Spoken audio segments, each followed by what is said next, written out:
First Contact and Earth's Stand.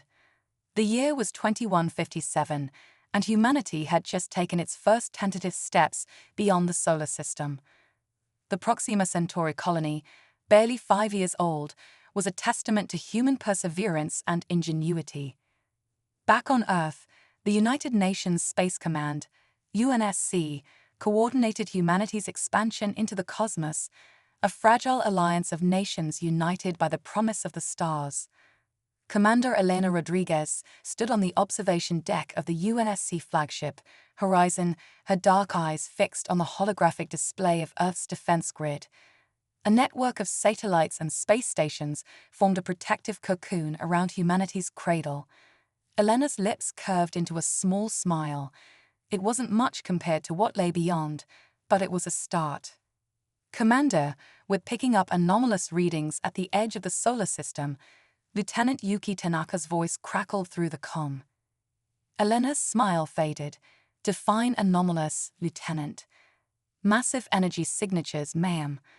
Unlike anything we've ever seen. They're coming closer.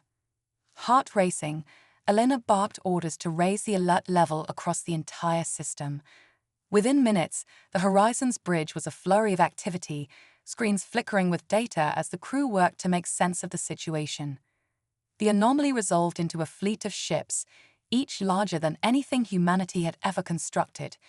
Their sleek, dark hulls seemed to absorb light, making them look like holes in space itself. As they entered the solar system, all doubts about their origins vanished. Humanity was no longer alone. Incoming transmission, Yuki announced, her voice tight with tension. A holographic figure materialized on the bridge, a tall, reptilian being with iridescent scales and multiple pairs of eyes. When it spoke, its voice was a symphony of clicks and hisses, instantly translated by the ship's A. Greetings, beings of Earth. I am High Commander Zixthar of the Galactic Imperium. Your world now falls under our protection and rule. Resistance is unnecessary and inadvisable. Elena stepped forward, her jaw set. This is Commander Elena Rodriguez of Earth's United Nations Space Command. We do not recognize your authority over our world or our species. We request that you state your intentions and then leave our system immediately. Zixthar's upper eyes blinked in what seemed like amusement. Commander, you misunderstand. This is not a negotiation. It is a courtesy notice. Prepare your leaders for integration into the Imperium. The transmission cut off abruptly, leaving the bridge in stunned silence. Elena's mind raced. Earth's defenses, while considerable against known threats, were likely useless against this advanced alien force. But humanity had not come this far to simply roll over at the first sign of a superior foe. Send word to Earth, Elena ordered. We're initiating Protocol Omega. Protocol Omega was a last resort plan, developed in secret by the world's leading scientists and military strategists. It was a gamble, but it was all they had. As the alien fleet approached Mars, humanity sprung its trap. Hidden bases on Mars, Europa, and several asteroids revealed massive railguns, launching specially designed projectiles at the Imperium ships. These projectiles, carrying payloads of exotic matter, created localized disruptions in space-time upon impact. The effect was immediate and spectacular. Several Imperium ships found themselves enveloped in bubbles of warped space-time, their advanced technology useless against the fundamental laws of physics being twisted around them. Zixthar's voice boomed across all frequencies, a mixture of rage and disbelief. What is this treachery? You dare to challenge the Imperium? Elena allowed herself a grim smile. We dare, High Commander. This is your final warning. Leave our system or face the consequences. The battle that followed was brief but intense. The Imperium, caught off guard by humanity's unexpected level of technology, fought to regroup. But the combined efforts of Earth's fleet and the space-time weapons kept them off balance. In the end, it was Zixthar who called for retreat. The Imperium fleet, reduced by a third, limped away from the solar system. As cheers erupted across the Horizon's bridge, Elena felt a weight settle on her shoulders. This wasn't the end, she knew. It was just the beginning. On Earth, leaders scrambled to prepare for the inevitable return of the Imperium. The brief conflict had united humanity like never before, erasing old enmities in the face of a common threat. Dr. Adebayo Okafor, the genius behind the space-time weapons, addressed the United Nations. "We've bloodied their nose, but make no mistake, they will return. And next time, they'll be prepared for our tricks. We need to push our technology forward by decades, and we need to do it now." And so, a new era of human innovation and cooperation began. The next time the Imperium came, humanity would be ready. As Elena looked out at the stars from the horizon's observation deck, she felt a mix of pride and apprehension. Humanity had stood its ground, but the real test was yet to come. The stars, once a beacon of hope and exploration, now held a new promise and a new threat. But if there was one thing Elena was sure of, it was this: humanity would face whatever came next together, with all the creativity, courage, and determination that had brought them to the stars in the first place. The Galactic Empire's retaliation. 5 years had passed since humanity's first encounter with the Galactic Imperium. Earth had used this time wisely, pushing the boundaries of science and technology at an unprecedented pace. The unified efforts of the world's brightest minds had yielded advancements that would have seemed like science fiction mere years ago. Dr. Adebayo Okafor stood before a holographic display of the solar system, his dark eyes gleaming with pride. The defense grid had been expanded and enhanced, with space-time distortion generators now protecting key locations throughout the system. "We've made remarkable progress," he said to the assembled leaders of the United Nations Space Command. "But we mustn't become complacent. The Imperium's return is not a matter of if, but when." Commander Elena Rodriguez, now Admiral of Earth's growing space fleet, nodded grimly. "Intel from our deep space probes suggests increased activity at the edges of known space. We need to be ready for anything." As if on cue, alarms blared throughout the UNSC headquarters. Lieutenant Commander Yuki Tanaka's voice came over the comm system, tense but controlled. Multiple hyperspace signatures detected approaching the Kuiper belt. "It's them. They're back." Admiral Rodriguez straightened, her face a mask of determination. "This is what we've prepared for, people. Battle stations." The Imperium fleet that emerged from hyperspace dwarfed their previous force. Leading the armada was a behemoth of a ship, easily twice the size of Earth's moon. Smaller craft swarmed around it like angry insects, their weapons already charging. High Commander Zixar's face appeared on screens across the solar system. His scales seemed darker, his eyes harder than before. "Humans of Earth, your previous defiance was impressive, if misguided, but now you face the full might of the Imperium. Surrender, and you may yet have a place in our glorious empire." Admiral Rodriguez stood on the bridge of the USC flagship Defiant, her response ready.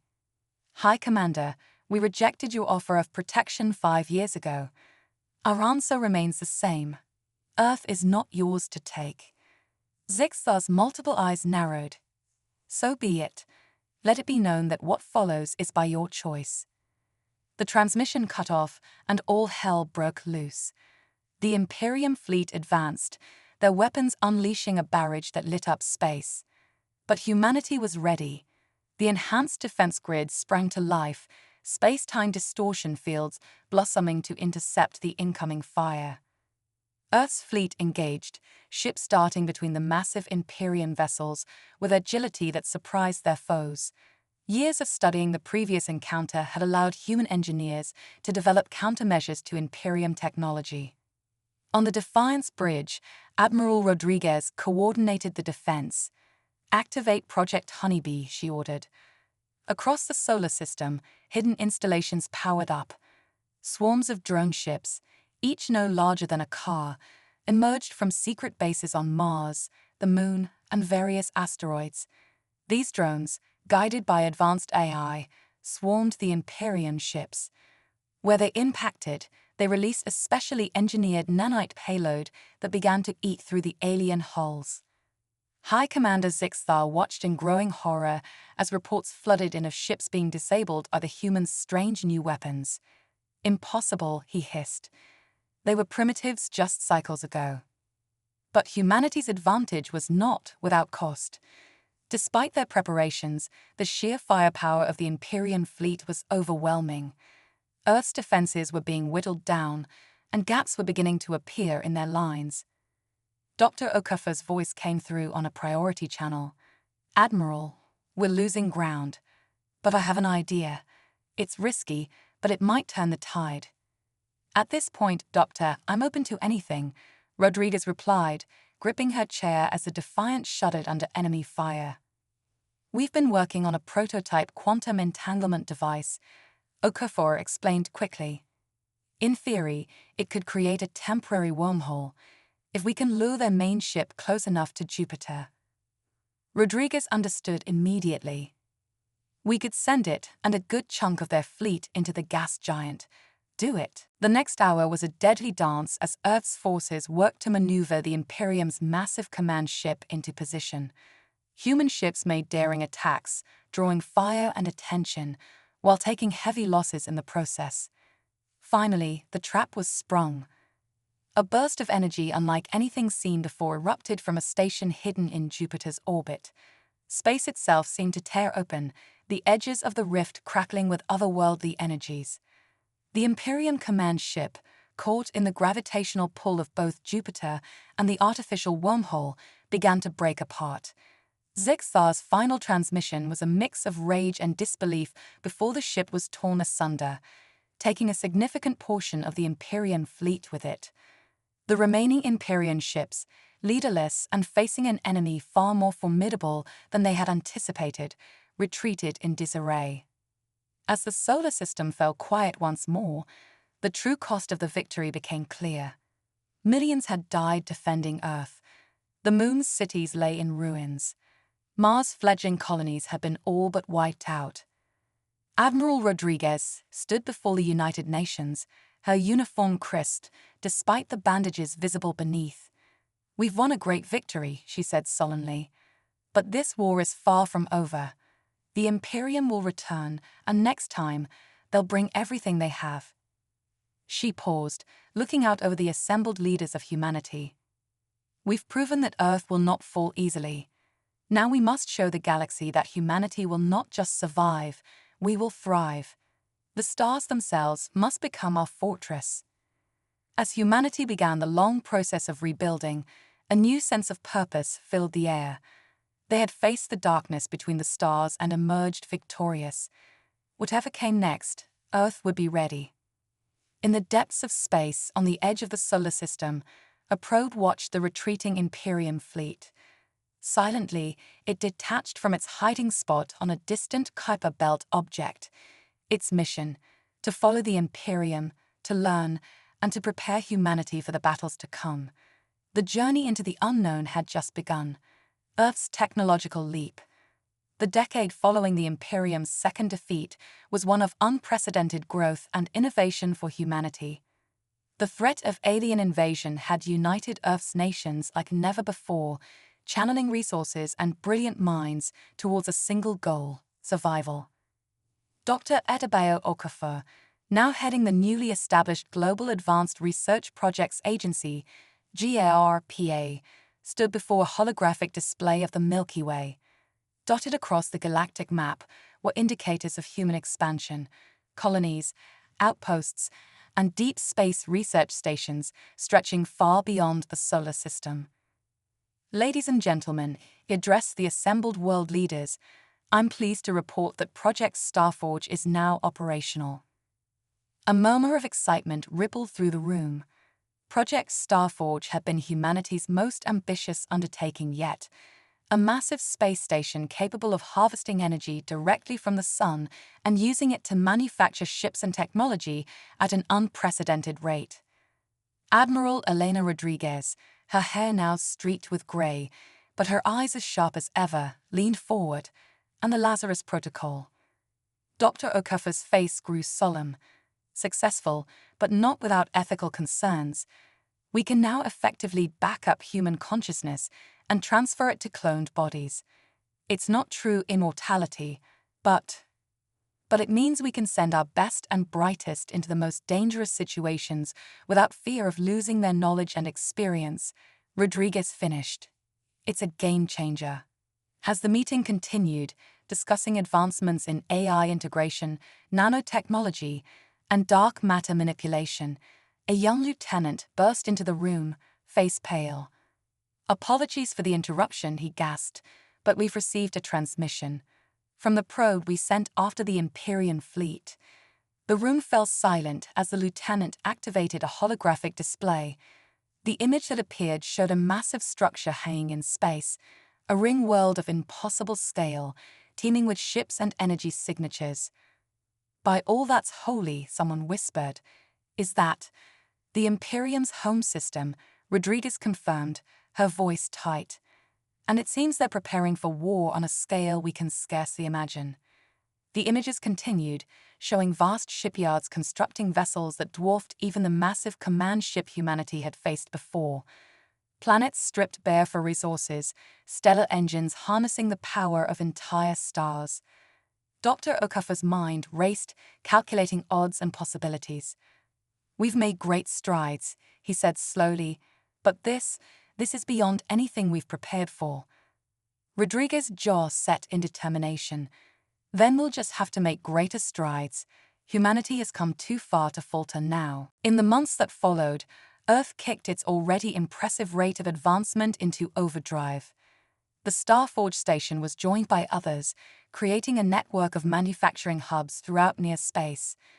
Planetary defense systems were upgraded, incorporating technology reverse-engineered from recovered Imperium wreckage. But the greatest leap came in an unexpected form. Dr. Yuki Tanaka, once a lieutenant and now head of GARPA's Theoretical Physics Division, made a breakthrough that would change everything. Her team had been studying the quantum entanglement device used to create the wormhole during the last Imperium attack. "We've cracked it," she announced during an emergency session of the USC. "We can create stable wormholes at will. More than that, we can control where they lead with unprecedented precision." The implications were staggering. Humanity now had the means to strike at the heart of the Imperium without a decades-long journey across the galaxy. As plans were drawn up and strategies debated, a message arrived from one of Earth's farthest colonies. The encoding was like nothing they'd seen before, but the content sent shockwaves through the UNSC. "Greetings, warriors of Earth," the message began. "We are the Collective, a union of species who have long suffered under the Imperium's tyranny. We have watched your battles with great interest. Perhaps it is time we joined forces." The revelation that humanity was not alone in its struggle against the Imperium brought both hope and new complications. Admiral Rodriguez and Dr. Okafor found themselves navigating not just military strategy, but delicate interspecies diplomacy. The Collective, it turned out, was a loose alliance of a dozen spacefaring races, each with their own unique technologies and cultural perspectives. Their representative, a being of pure energy calling itself Zephyr, arrived on Earth via a method of travel that left even Dr. Tanaka's team baffled. "Your species has achieved much in a short time," Zephyr communicated, its form shimmering with what might have been admiration. "But the Imperium's reach is vast, and their cruelty knows no bounds. They have destroyed entire civilizations with less defiance than you have shown." "Then why haven't they simply annihilated us?" Rodriguez asked, ever the tactician. Zephyr's form pulsed. "Because you intrigue them. Your rapid advancement, your unpredictable strategies, you've become a puzzle they wish to solve before crushing. It is a dangerous game, but it has bought you time." As the Collective shared their knowledge of Imperium tactics and technology, Earth's scientists and engineers worked tirelessly to integrate this new information with their own advancements. The result was a hybrid technology that combined the best of multiple civilizations with humanity's unique innovations. Massive shipyards in Earth's orbit began producing vessels unlike anything seen before. Sleek and deadly, These ships incorporated collective phase-shift technology with human-developed quantum weaponry. AI systems more advanced than ever before, yet still firmly under human control, could react to threats faster than any organic pilot. But the true masterpiece was the UNSC Prometheus, a ship designed to carry humanity's hopes and dreams to the stars. Nearly the size of a small moon, the Prometheus was part warship, part mobile colony, and part scientific platform. At its heart lay an improved version of Dr. Tanaka's wormhole drive, capable of transporting the massive vessel across the galaxy in the blink of an eye. As the Prometheus neared completion, Admiral Rodriguez stood in its cavernous bridge, surrounded by a crew drawn from the best humanity had to offer. Engineers, scientists, soldiers, and diplomats from every corner of Earth and its colonies, all united in purpose. For too long, we've been reacting to the Imperium's moves, Rodriguez addressed her crew. With this ship, with the alliance we forged with the Collective, we finally have a chance to take the fight to them, to show the galaxy that humanity will not bow to tyranny, no matter the odds. As cheers erupted around her, Rodriguez allowed herself a small smile. The path ahead was fraught with danger, the enemy vast and terrible. But looking at the faces of her crew, seeing the determination and hope in their eyes, she knew one thing for certain. Humanity was ready to take its place among the stars, not as conquerors or subjects, but as defenders of freedom throughout the galaxy. The Imperium had no idea what was coming for them. The battle for Sol had been won, but at a terrible cost. As the surviving human and collective ships limped back through the wormhole to Earth, they carried with them a grim message. The Imperium was coming, with a weapon that could destroy worlds. And this time, they would not stop until Earth was nothing but dust in the cosmic wind.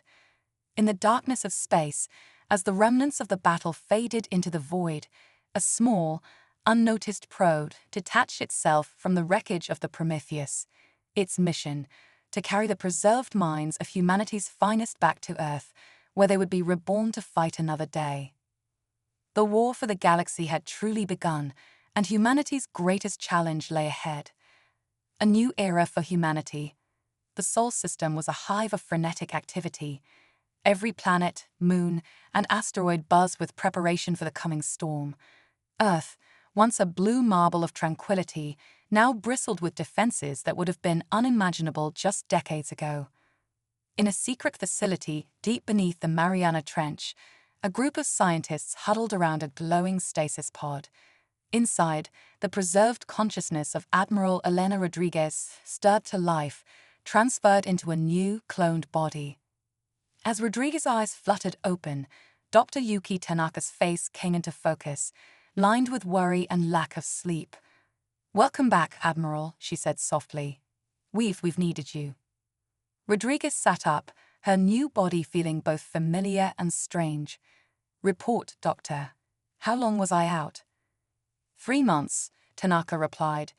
"The Imperium, they're almost here." The briefing that followed painted a grim picture. The Imperium's world-destroying weapon, now dubbed the Worldbreaker, had laid waste to several collective worlds. The alien alliance was in disarray, and Earth stood as the last major bastion of resistance. But humanity had not been idle. The Lazarus Protocol had preserved not just Rodriguez, but the minds of Earth's best and brightest. Dr. Adebayo Okafor, reborn like Rodriguez, had worked tirelessly with Tanaka to push human technology even further.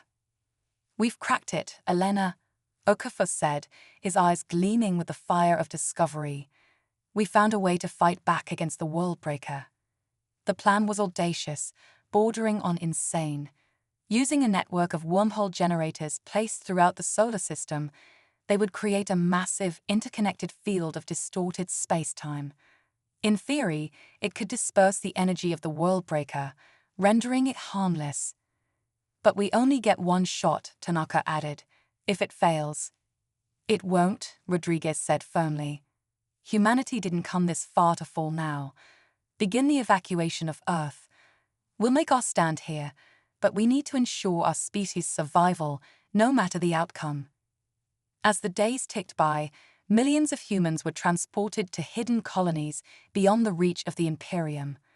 Earth's cities emptied, its resources poured into the final defense.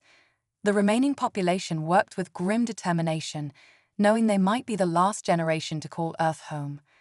When the Imperium fleet finally arrived, it blotted out the stars. At its heart, the massive command ship housing the Worldbreaker loomed like a harbinger of doom. High Commander Zixar's face appeared on screens across the solar system. "Humans of Earth," he said, his voice dripping with disdain, "your defiance ends today. Surrender now, and we may yet show mercy." Admiral Rodriguez, standing on the bridge of the hastily constructed defense platform Avalon, replied with steely resolve. "High Commander, humanity rejects your offer. We choose freedom, even in the face of annihilation. Come and take it if you can." The battle that followed would be spoken of for millennia to come. Human ships, each a technological marvel, darted between the lumbering Imperium vessels. The wormhole defense grid flickered to life, bending space itself to protect Earth. But the Imperium's numbers seemed endless. Slowly, inexorably, they pushed towards Earth, their losses meaningless in the face of that overwhelming force. "Admiral," Captain Aisha Chen's voice crackled over the comm, "they're powering up the Worldbreaker." Rodriguez watched as the massive weapon began to glow with eldritch energy. This was it. Everything hinged on this moment. The battle for Sol. The UNSC Prometheus hung in high Earth orbit, its massive form casting a shadow over the cradle of humanity.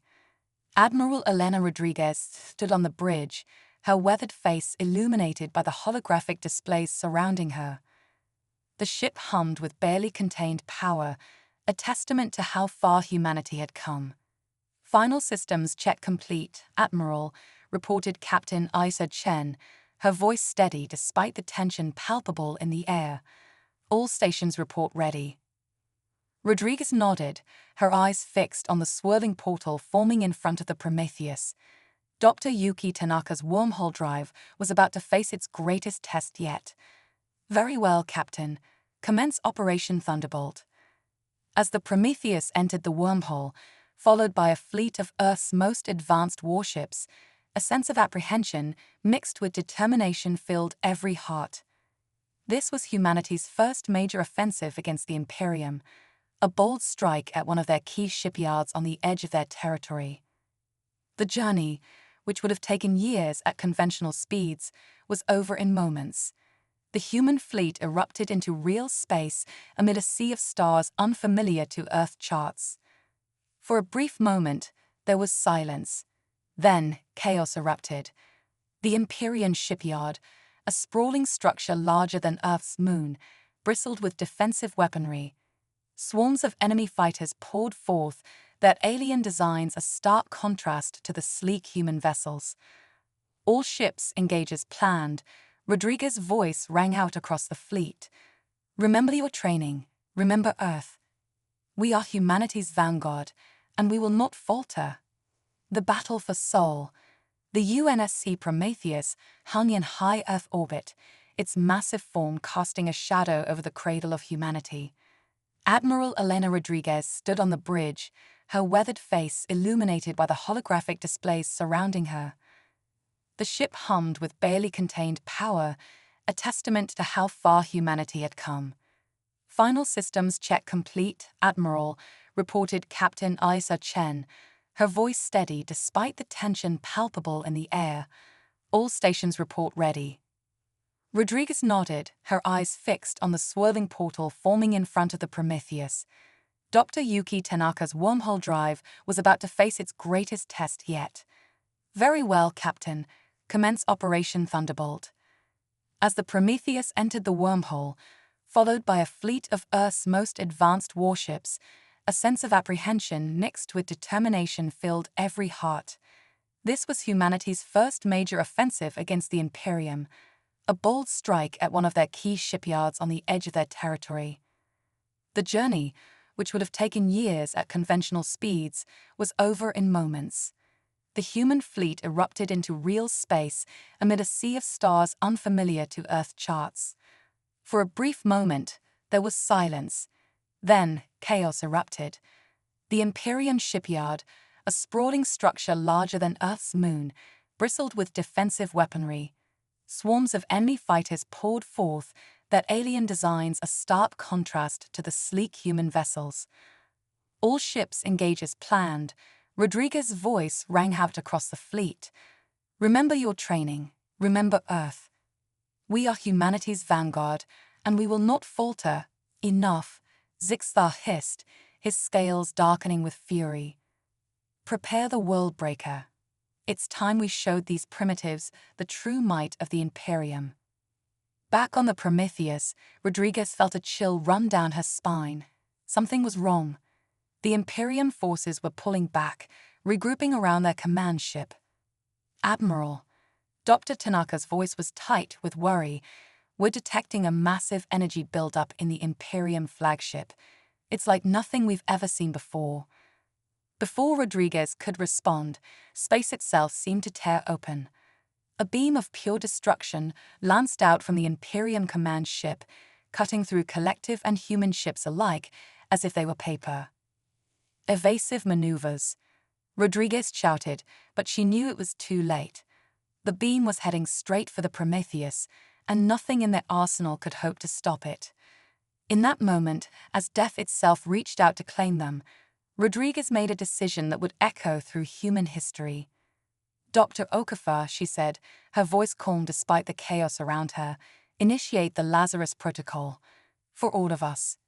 As the beam struck the Prometheus, tearing the mighty ship apart, the consciousnesses of Rodriguez, Okafor, and the entire crew were beamed across space and time, preserved for the moment when humanity would need them most. Activate the grid, she ordered, her voice steady. Full power. As the world breaker fired, its beam of pure destruction lancing towards Earth, the wormhole grid sprang to life. Space itself seemed to twist and warp, the deadly energy dispersing in a dazzling display of light and power. For a moment, there was silence. Then, cheers erupted across the human fleet. The impossible had been done. Earth still stood. But the battle was far from over. The Imperium, enraged by the failure of their ultimate weapon, pressed their attack with renewed vigor. Human ships fell by the dozens, their sacrifice buying time for the wormhole grid to recharge. It was then that humanity's resilience shone brightest. From hidden bases across the solar system, a new wave of ships emerged. These were not the sleek warships of before, but rugged, adaptable vessels built for a long war. Piloted by volunteers who knew they might never see Earth again, they threw themselves at the Imperium fleet. And they were not alone. In the darkest hour, when all seemed lost, wormholes blazed to life across the battlefield. The collective, reorganized and reinforced, had arrived. Zephyr's voice rang out across the comm channels. Humanity has shown us the meaning of courage. We stand with Earth. The tide of battle turned. Caught between the hammer of the collective and the anvil of Earth's defenses, the Imperium fleet began to falter. Aboard his command ship, High Commander Zixthar watched in disbelief as his invincible armada was slowly but surely pushed back. Impossible, he hissed. They're savages, primitives. No, Rodriguez's voice cut through his ravings. We are humanity. We are the ones who stared into the abyss of space and saw not terror, but possibility. We are the ones who faced extinction and chose to fight. We are the future, Zixthar, and your empire of fear and oppression is the past. With a final, desperate push, the combined forces of humanity and the collective broke the back of the Imperium fleet.